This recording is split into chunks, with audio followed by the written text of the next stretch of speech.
দীর্ঘ ৪০ বছর পর বিশ্ব কূটনীতির শীর্ষ আসনে ফেরার গৌরব অর্জনের পথে বাংলাদেশ। জাতিসংঘের সাধারণ পরিষদের ৮১তম অধিবেশনের সভাপতি পদে পররাষ্ট্রমন্ত্রী ডক্টর খলিলুর রহমানকে চূড়ান্ত মনোনয়ন দিয়েছে সরকার। প্রধানমন্ত্রী তারেক রহমান আনুষ্ঠানিকভাবে তার নাম ঘোষণা করেছেন।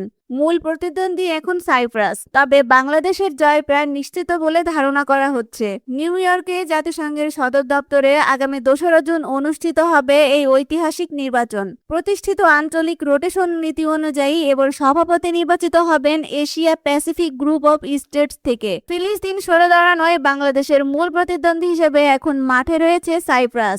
এর আগে অন্তর্বর্তী সরকারের সময় সাবেক পররাষ্ট্র উপদেষ্টা মোহাম্মদ তৌহিদ হোসেনকে প্রার্থী করা হলেও নতুন সরকার দায়িত্ব নেওয়ার পর ডক্টর খলিলুর রহমানকে চূড়ান্ত মনোনয়ন দিয়েছে।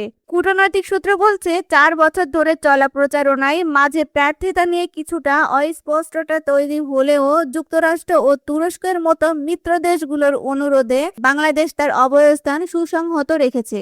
সর্বশেষ ১৯৮৬ সালে বাংলাদেশের হুমায়ুন রশিদ চৌধুরী ৮১তম অধিবেশনের সভাপতি হিসেবে দায়িত্ব পালন করেছিলেন। দীর্ঘ ৪ দশক পর আবারও সেই অনন্য গৌরব অর্জনের হাতছানি বাংলাদেশের সামনে। বিশ্বমঞ্চে বাংলাদেশের এই নেতৃত্ব কূটনৈতিক ইতিহাসে এক নতুন অধ্যায় হয়ে থাকবে।